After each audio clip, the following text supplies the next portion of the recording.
Fandaharana eto amin'ny Hopefy Radio.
Alleloia, mideran Jehovah ary fanahiko, ideran Jehovah raha mbola miaina koa, eny ankalazan'Andriamanitra aho raha mbola velona koa.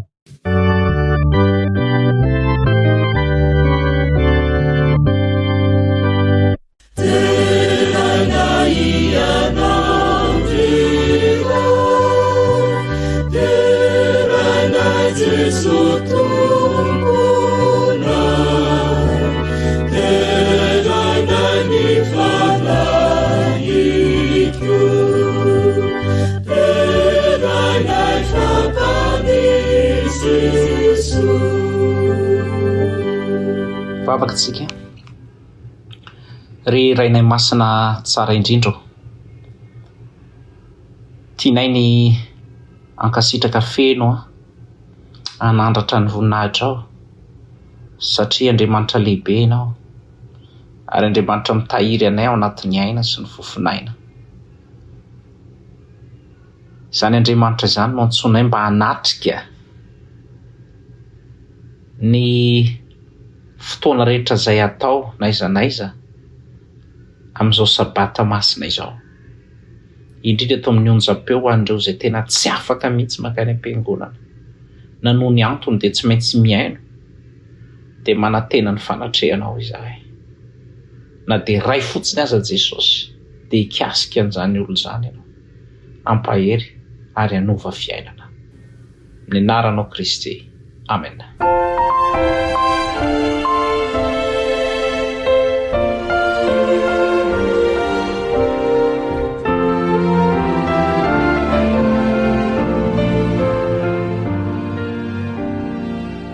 Mpifaliana lehibe ry mpiaino ajaina no hiarabanay ianao miaino an'izao Fanompoam-pivavahana eto amin'ny Hopfy Radio izao. Enganeny fahasoavan'ny Tompo ho amintsika rehetra amin'izao andro natokana hideran'Andriamanitra izao, andro fitsaharana izao.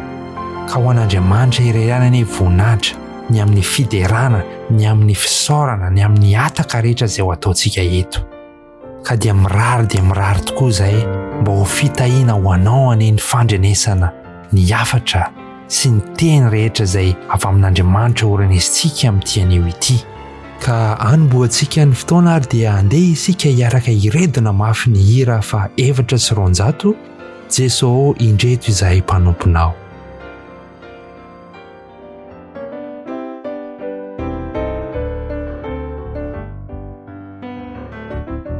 Jesosy indreto izahay mpanomponao, avy ankalaza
Manasanao mandray ny baibolinao ka hiaraka amiko amaky izay voasoratra ao amin'ny asan'ny apôstôly toko 5 andininy fa 17 ka hatramin'ny fa 19. Asan'ny apôstôly toko 5 andininy fa 17 ka hatramin'ny fa 19. Ny namatorana ny apôstôly rehetra sy nitondrana azy teo anatrehan'ny sinajona. Ary nitsangana ny mpisorona be mba amin'ny namany rehetra izay antokony sadoseo fa feno fialonana izy, dia nisambotra ny apôstôly izy ka nanao azy tao an-tranomaizina. Fa nisy anjelin'ny tompo namony varavaran'ny tranomaizina no ny alina, dia nitondra azy nivoaka ka nanao hoe mandehanaka mitsangana ary mitory amin'ny vahoaka ao akanjan'ny tempoly ny teny rehetra milaza izay fiainana izany.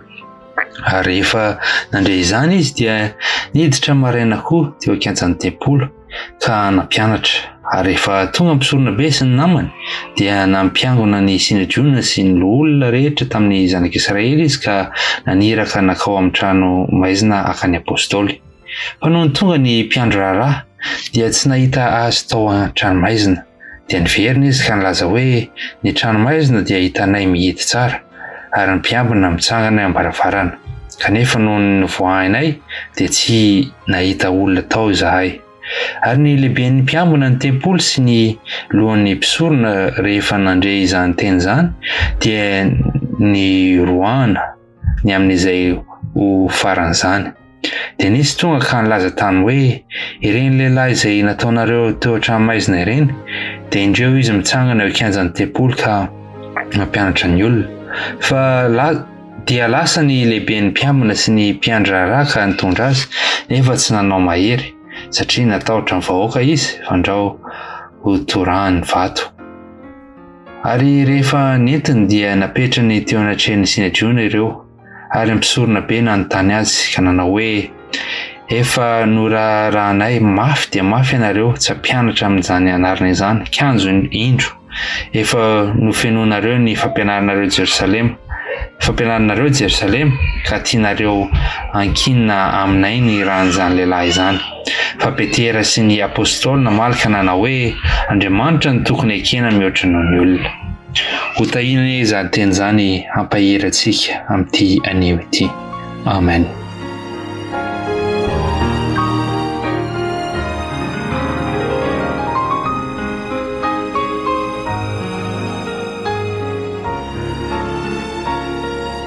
Manasanao hiaraka anondrika ny lohanao hiaraka hivavaka isika. Ry rainay eo izay ny an-danitra, rainay amin'ny lalan'i Jesosy Kristy ianao. Misaotra ray eo no manomezanao anay izao sabata anao masina izao. Misaotra no nitahinao anay tamin'ny zavatra rehetra, nandritrin'ireny enemana nandalovanay ireny. Ary ankehitriny Tompo dia mitondra ny tsy famendrena rehetra izay, matsiaro mendrika na tena noho ny anaranao aza noho ny fahotana tsirairay avy, ka dia mitoraka aminao izay Tompo, saroa ny famindramponao amin'ny amelany eloka tsirairay avy noho ny fahotanay izay manalavitra anay aminao, mampisaraka anay aminao, ka aoka Tompo-palalo mba ho tsapanay ny fanadiovanao ankehitriny, tsapanay ny famelan-keloka avy aminao ankehitriny, ataovy aminay tsirairay avy izany. Ary ankehitriny dia mitondra mbavaka manokana ao ampanomponao izay hitondra ny teninao izay anio, aoka nefa nanao masina nondrotra azy Tompo amin'ity andro an'ity, ary dia akasika amin'ny fony tsirairay avy izay mpiaino izany hafa izany anio. Da koa ny namanay rehetra, ny mpiaino rehetra izay manaraka izao radio izao, fa nanao masina Tompo no aoka ameno fony tsirairay avy izay meno izao radio izao ankehitriny, fa tonona vavaka no anaran'i Jesosy. Amen.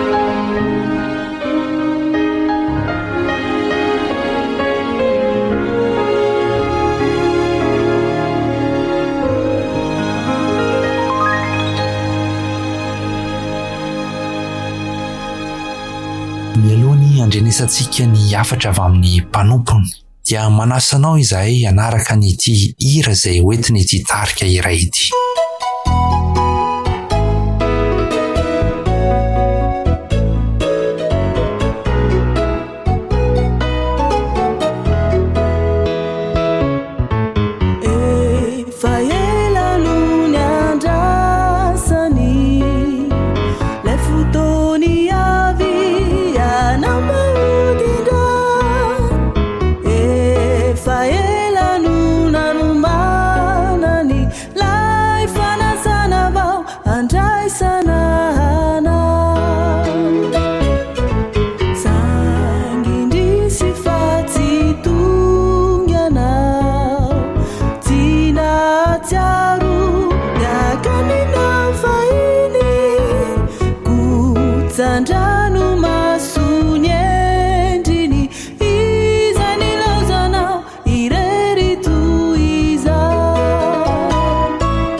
Baua.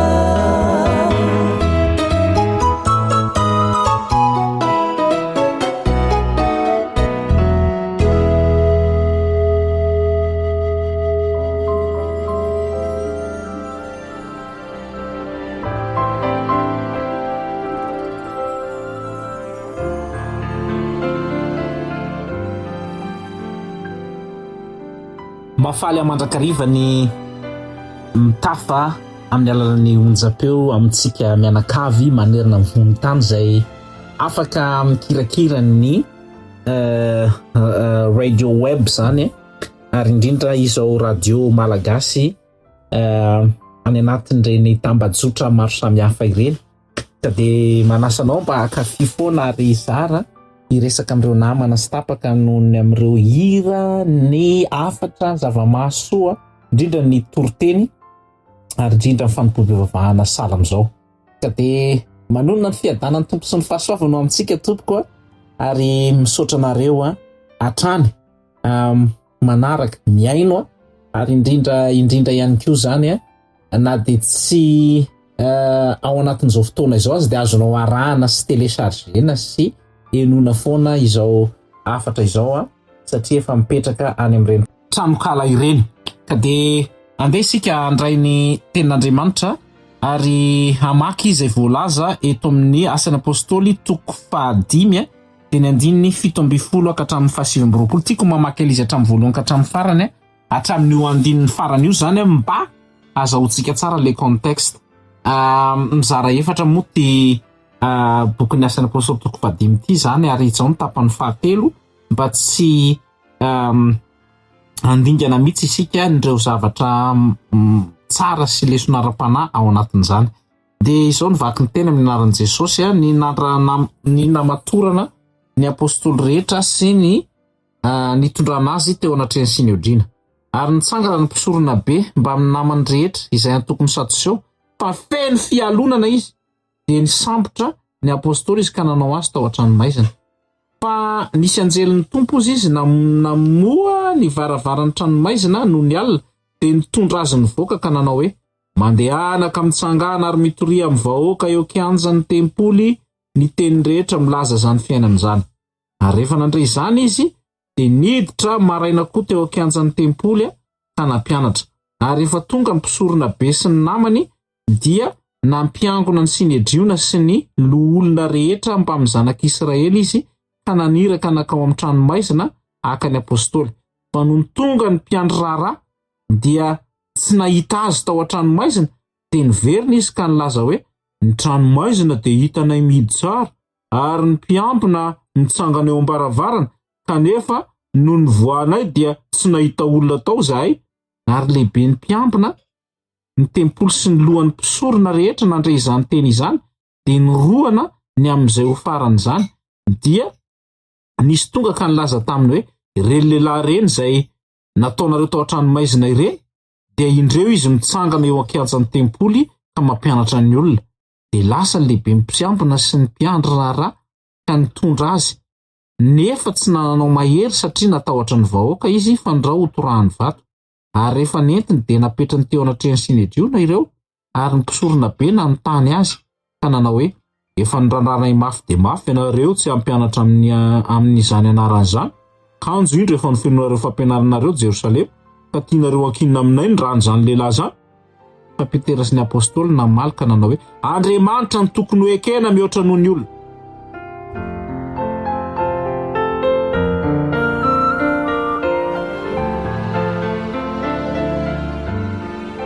ilay andininy vitsivitsy matsikaiky ilay izy ary mampime afoana koa moa zany rehefa manaraka le tantara isika dia ohatrany hoe mampime izany le izy zany ohatrany hoe raha tena velomina zany tantara zany na nanatrika an'izany sary maka sary an-tsaina de tena comédie mihitsy le zavatra nitranga zany ka ny lohateniny afatra zany dia afaka ataotsika hoe prison break koa ty raha izay no ilaina misy an'izay film zay prison break lay ohatrany hoe fahavakisan'ny fonja zany nefa ny tsy zay no tena zava-dehibe tao anatin'le izy fa lay herin'ny tompo miasa ao anatin'lay reto zanak'Andriamanitra reto foana zany tao anatin'izay.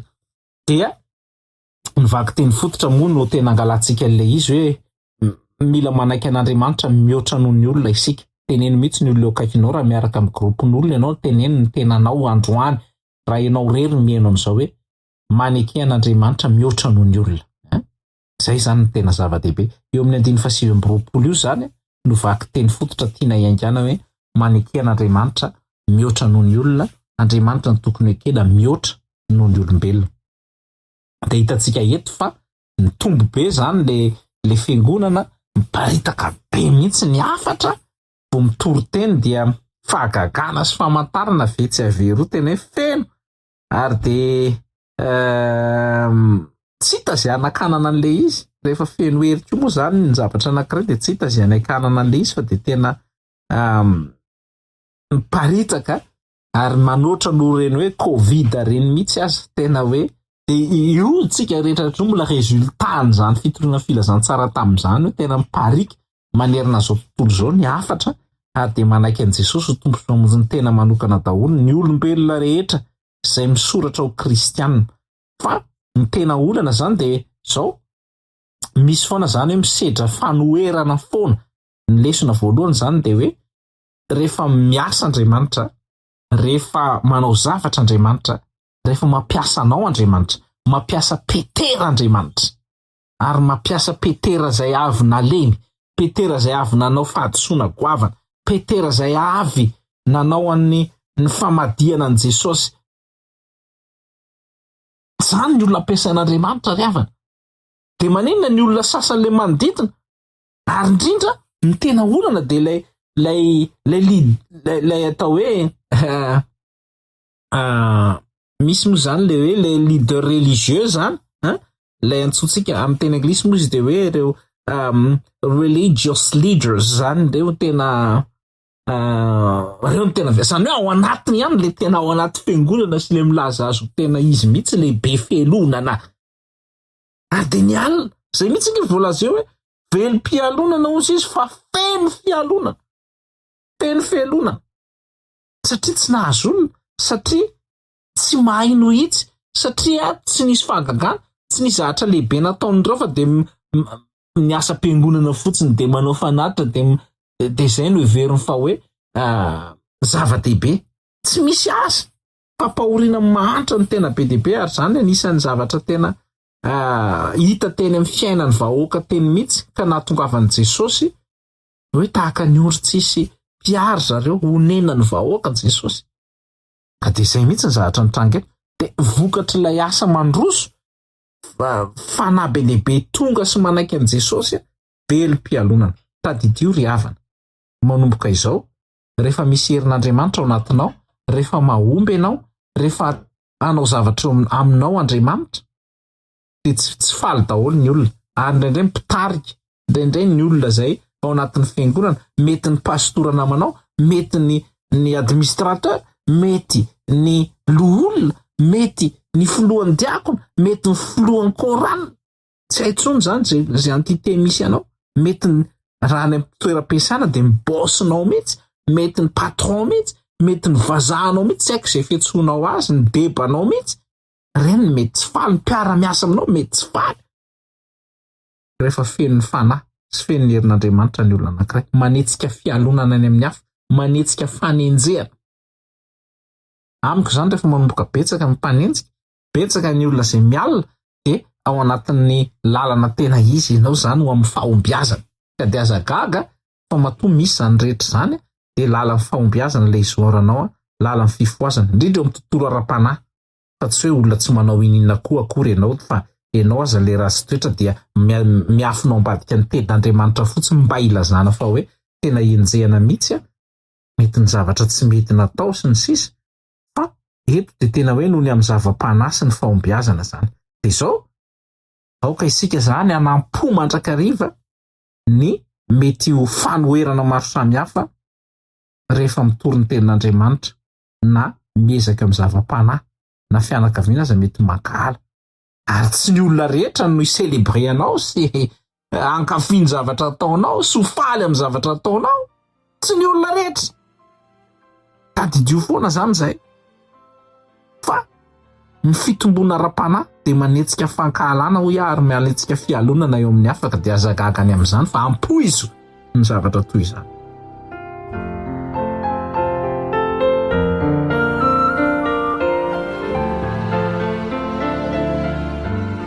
Ary ny fanoherana ihany koa dia midika fa miaraka aminao Andriamanitra. Rehefa ianao toerina ny amin'ny fahamarinana sy ny zavatra mety ao amin'ny ara-panahy dia tadidio fa ao aminao Andriamanitra amin'izay fotoana izay. Ary Jesosy dia niatrika an'izany, ny apôstôly dia niatrika an'izany zavatra rehetrarehetra izany. Fa izao mila miady miaraka amin'ny fanahy isika.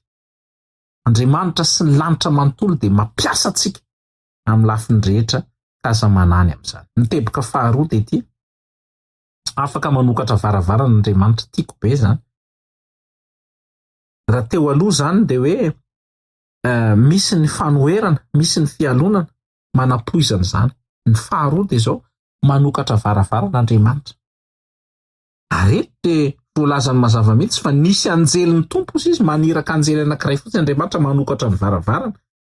Varavarana midy tsy indray mandeha akory misy karazan-javatra ohatran'ity fa mbola ho hitantsika eo rindrina hoe manao ana daholo ny fanokafana andreny. Fa ny fomba fanasaziana moa zany ohatran'io ihany na zavatra mitranga amin'izao aza dia ny fanagadrana ihany. Hoe fonjaina zany dia apetraka ao amin'ny trano maizina, tsy avela mifanerasera amin'izanizy, zay mantsy le izy zay hoe voasazy dia tsy avela mifanerasera, tsy avela miresaka amin'izanizy. Dia nisy anjelin'Andriamanitra izay 9:20 nanokatra ny trano maizina. Midy ao zany zareo fa za milaza aminao fa tsy voasakan'ny trano maizina, tsy voasakan'ny fonja, tsy voatsakana mihitsy ary tsy voafetrana zany Andriamanitra fa afaka mampiasa ny heriny amin'ny fomba tsy takatry ny sain'Andriamanitra. Tsy voafetrany ranomasina Andriamanitra, tsy voafetrany hoe toe-javatra mety mitranga. Fa rehefa manokatra varavarana io Andriamanitra io dia tena mahagaga. Ary zany dia tsapako sy hitako teo amin'ny fiainako zany hoe rehefa ianao no marina tamin'ny zavatra izay natao feno fanahy ianao ary mbola ilain'Andriamanitra anao zavatra lehibe dia manokatra varavarana ho anao Andriamanitra. Aza manahy fa manokatra tsy voalimitenao ninona fanakanana izay ataon'ny olona, tsy voalimitenao amin'izany Andriamanitra rehefa anao zavatra lehibe satria mbola manana tanjona ny amin'ny fiainanao Andriamanitra. Ary io Andriamanitra izay nanokatra varavarana tamin'ny fiainan'ny apôstôly, nanokatra ny fonja rehetra izay nidindra, nanokatra ny trano maizina dia mbola afaka manao zavatra impossible eo amin'ny fiainanao ary manokatra ny fiainanao androany. Raha lasa anabavy malala, tadidio koa anefa fa tsy izay varavarana misokatra rehetra dia avy amin'Andriamanitra, mety miforsenao na mpisokatra azy. Ary tadidio koa anefa fa rehefa manokatra varavarana Andriamanitra araka ny voalazany amin'ny Apokalipsy dia tsisy mahidy, fa rehefa manidy koa izy dia tsisy mahasokatra. Afaka manana fahefana manokatra sy manidy Andriamanitra arakaraka ny toe-panahy sy ny fahitana inona mahasoanao. Ka ekeo na ny varavarana midy na ny varavarana misokatra fa mety samy avy amin'ny tompo daholo zany. Rehefa mifandray amin'ny tompo ianao dia hitanao hoe inona ny tena izy amin'ireo. Amin'ny fitoerana izay tsy misy lalana mihitsy dia afaka manokatra lalana. Jesosy raha teo lalana, tsy mpamboatra lalana fotsiny izy fa tena lalana mihitsy Jesosy. Afaka milibere olona. Ary marika lehibe zany hoe tena nahafahan'Andriamanitra mihitsy ny olona izay voageja. Izay no nahatongavany Kristy raha teo. Moa tsy hamany fatorana ve? Hamana nona. Io fa mitranga ihany tokoa hoe izy mbola te hamatotra ny ara-panahy, hanakana ny filazantsara fa mbola mitoy ihany ary efa te hampanginina mihitsy. Ary na dia ao anatin'ny fiangonana aza dia misy olona hampangino any zany konferansa zany, hampangino any zany afatra zany, aza mandefandefana zany tsony fa maninona mbola miteny ihany tony olona tony. Raha lasa anabavana tsy azo sakanana ny herin'Andriamanitra. Sakano ary raha mety dia sakano raha sa, zay sa dia manakana fa ho hitanao ny herin'Andriamanitra. Tsisy mahasakana ary tsy misy afaka manao ininina satria ny fanahy no miasa. Petera, tadidio Petera, fa afaka manao zavatra lehibe Andriamanitra. Ary dia na manahoana ny mety tranomaizina izay nametrahana andry zareo, na matanjaka tahaka n'inona ny ateviny rindrina, fa Andriamanitra to dia mipenetra Jesosy raha teo moa zany. Tadidinareo ve le nirindrina tao ny mpianatra rehetrarehetra, dia rehefa nirindrina tao to dia niditra avy eo amin'ny rindrina Jesosy, tsy ary avy aiza moa zany fa dia hoe toy eto anivonareo fiadanana ho anareo zay voagaga fa taiza niditra ty nefa nidy daholo ny trano. Dia ohatr'izay koa ny fahefan'Andriamanitra, afaka miditra na mihidy io daholo ny zavatra rehetrarehetra, fa afaka mipenetra eo Andriamanitra. Ary hiditra antsehatra eo amin'ny fiainanao Andriamanitra zay mandray ny zavatra ao mahiresa. Aza mianina fotsiny amin'ny fahalemena, fandana mibebaka, mifoa ary manolo tena ho an'i Kristy. Pa ho hitanao ny vonina.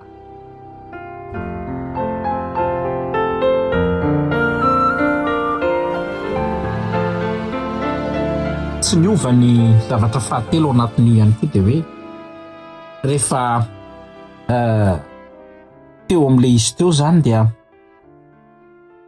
tsy niova foana le tsy nampiovany zareo tsy hoe akory hoe rehefa niala tao anaty fonja dia ndao hitsoaka fa dia fa mbola mitoy ihany ny mission na dia anaty fonja azy dia mivoaka avy any dia mbola miteny ihany reto olona reto hoe ilay anjelin Jehovah mandehana dia toriondray eny akanjan'ny tempoly, tena masom-bahoaka ery mihitsy eny an-tsena rehetra eny, fa eto zany hoe eny akanjan'ny tempoly sakanana tonga amin'ny maraina, alina ny nafana dia tonga amin'ny maraina, nahagaga koa le izy hoe olona eo misy mpiandry fonja.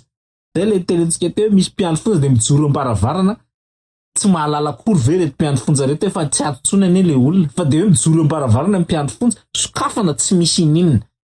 Nakaiza le olona efa ary akanjan'ny tempoly indray, zany hoe tena tsy nahasakana andry zareo mihitsy ninona zavatra natao taminy, ary tsy nakamamina dia niainy aza izy ireo satria noho ny amin'ny Kristy. Tonga ery akanjan'ny tempoly, le olona le niresany le fatorinareo sy nalefanareo tatsirenge ary akanjan'ny tempoly ary daholo ndray ry zalahy mitory an'ilay tenin'Andriamanitra.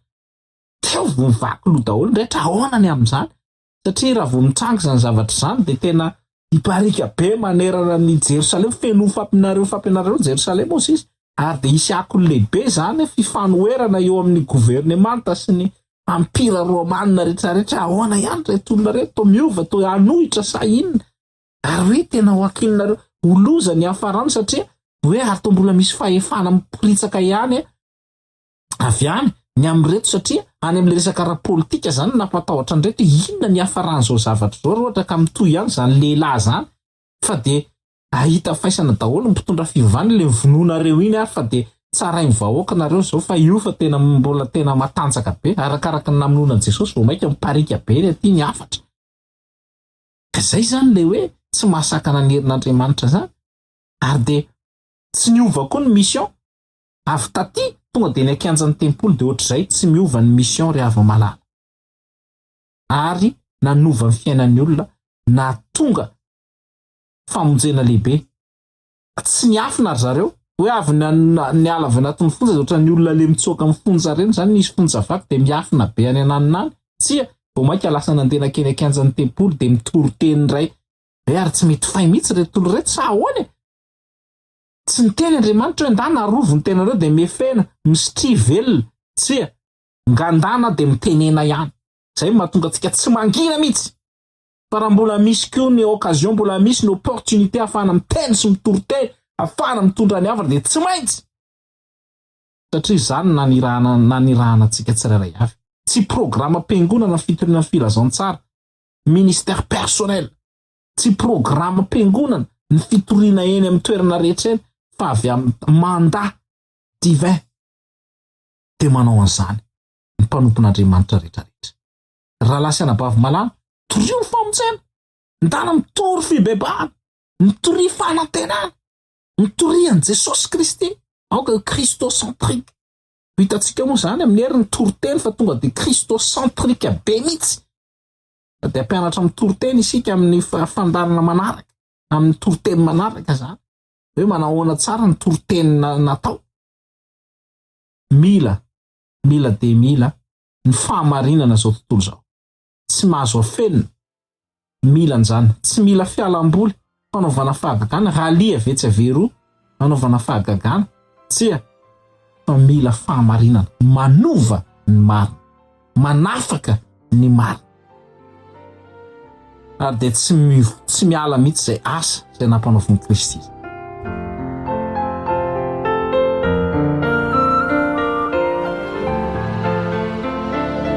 Ny teboka eo amin'ny 1920 mialohan'ny teboka farany dia izao no eo amin'ny 28 hoe ka nanao hoe efa noraranay mafy dia mafy ianareo tsy ampianatra amin'izany anarana izany. Kanjo rehefa nofen'ireo fampianaranareo Jerusalema ka tianareo akina aminay ny ran'izany lehilahy izany. Dangereux izy satria fahasahiana goavana nananany reto tsy natahotra an'izay hoe menace izay nataon'ireto Sadoseo sy ny gropony mpisorona be reto hoe menasena foana vao misy zavatra mitranga. Tsy nirarahindry zareo zany. Ary teto dia hoe nazava mihitsy efa tenenay tsy hampianatra zany anarana zany hampangino. Tsy azo hampanginona ry havana ny fahamarinana. Ary tsy hoe rehefa intimidena dia matahotra sy mivarahotsana. Tsy azonao intimidena ny mpanompon'Andriamanitra. Vao maika tena lasa mitsangana. Ary amin'izao fotoana izao dia hitan'ireto olona reto mivandravandra eo amin'ny masony mihitsy fa tsy misy zany hoe nangina zany na dia misy aza ny mety hoe fanoherana izay natao, na dia misy ny kritika izay natao. Ary tadidio ihany koa eo amin'ny fiainana fa na rejeten'ny olona ianao, na kritiken'ny olona ianao, na efa tsy aksepten'ny olona intsony ianao, aza matahotra toy ny filazantsara ho famonjenan'ny olona. Ary dia be dia be ny olona anaiky an' Jesosy Kristy ho tompo sy hamonjy ny tenany manokana. Tsy misy marimaritra iraisana fa avy amin'ny tompo izany iraka izany, ary tsy miova ny iraka fa tsy maintsy mandeha.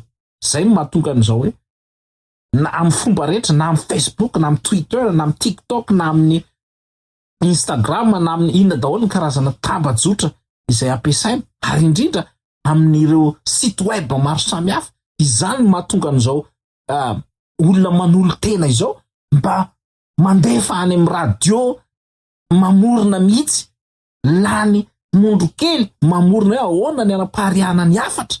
Dia mamorona an'izao tsy moramora manao an'izao any anatin'ny site web. Mety misy zavatra lany ny hery, lany ny vola, inona indray fandarana alefa ry havana.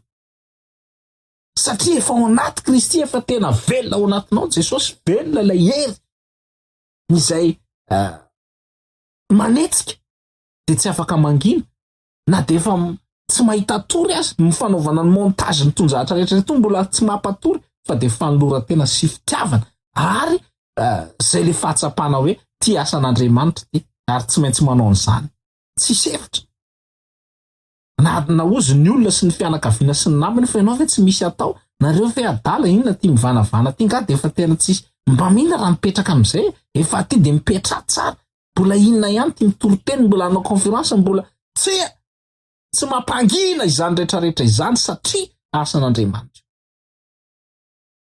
Dia hoy ny teny lehibe izay voalaza eto, anisany mezinezina ny boky ny Asan'ny Apôstôly, anisany anankiray amin'izay mezinezina indrindra dia fa Petera sy ny Apôstôly namalaka nanao Andriamanitra ny tokony ho ekena mihoatra noho ny olona. Ary zany mihitsy no izy.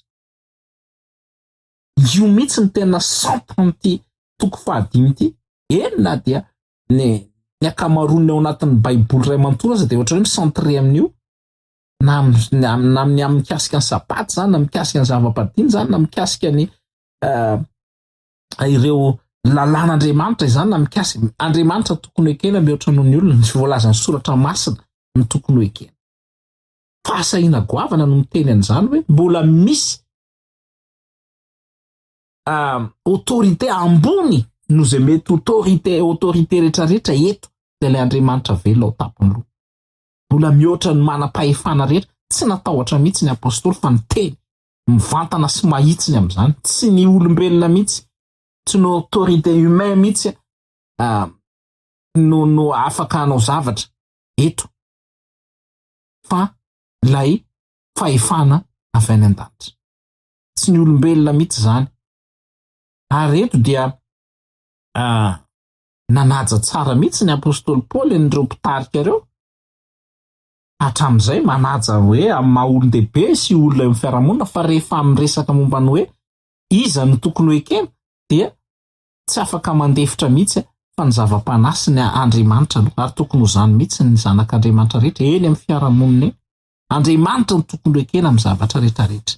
Inona ny didin'Andriamanitra, inona ny voalazan'Andriamanitra, ny voalazan'ny soratra masina, tsy ny kultura no mibaiko fa inona ny voalazan'ny soratra masina. Ndrendrendre be dia be mibaiko ny kultura hoe ny kultura aty mantsy dia lasa hoe misy zavatra hafa atao zany na hoe mihinana an'izao zavatra zao na hoe mametaka an'izao zavatra rehetra zao amin'ny vatana. Le kultura dia inkeo ianao fa miala amin'le principe biblika, tsy mampiova ny baiboly sy ny fahamarinana ny kultura. Ka dia aoka tsy ho diso hevitra mihitsy isika raha lasa anabavy malala. Andriamanitra no tokony ho ekena mihoatra noho ny olona. Ary mila tena mijanona ferme tsara mihitsy isika. Mpino zany dia mila ferme. Ho avy ny fotoana izay hiatrehana n'izany zavatra zany indray ao aoriana kely ao noho ny fijoroantsika amin'ny fahamarinana.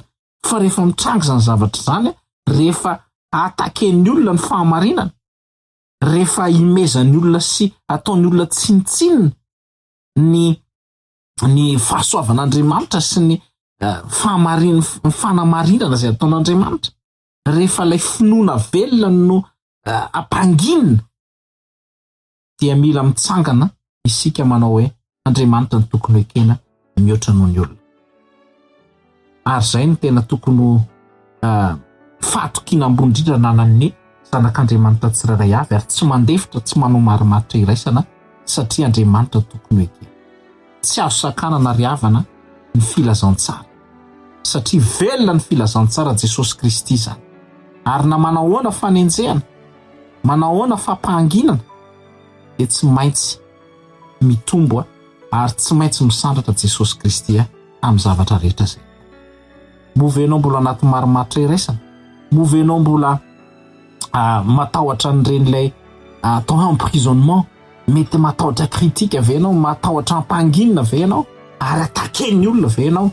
Manomboka izao misahy mijoroa ary mitenena manao hoe Andriamanitra no tokony ho ekena mihoatra ny ivavaka izy.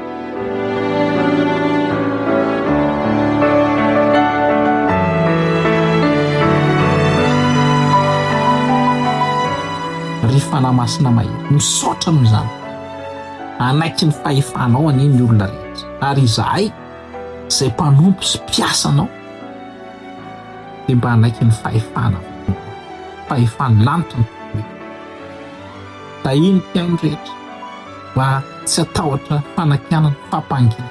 Fa ianao dia afaka manokatra varavarana amin'ny fomba tsy akosa. Ary afaka manao zavatra lehibe eo amin'ny fiainana ity. Afao izay Jesosy amin'ny tahotra manana fahasahiana kely manao hoe Andriamanitra ny tokony ho ekena mihoatra. Da i mandrakariva ny zaonja ny anaran'i Jesosy.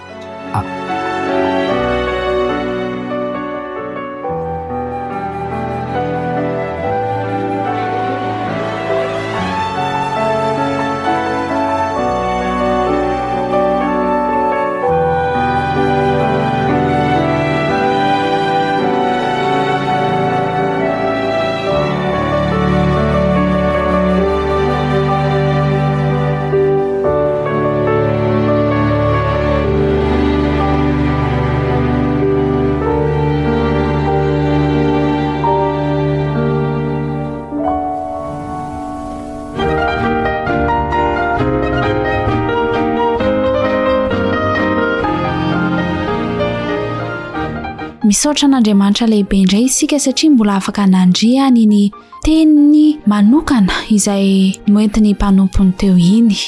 Ankehitriny dia ny firarointsoanay dia mba hitoetra aty anatintsika tsirairay avana izany teny izany, tsy handalo fotsiny amin'ny sofina fa mba hitondra fiovana ara-panahy eo amin'ny fiainantsika.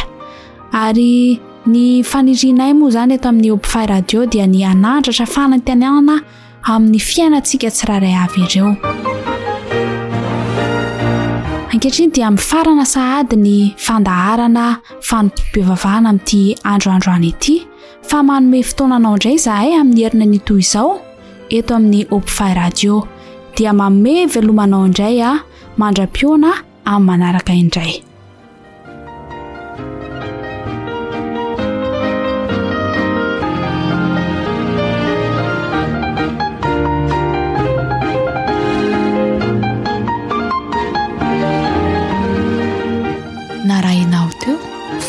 Fanompoam-pivavahana eto amin'ny Hopefy Radio.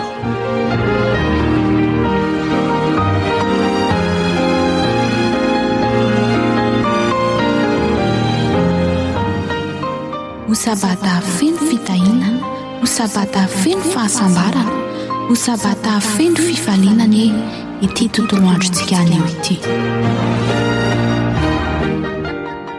Azonao atao ny mamerina miaino sy maka izao fandaharantsika izao ao amin'ny tranokala fanantenana ho anao.org/Fanompoam-pivavahana.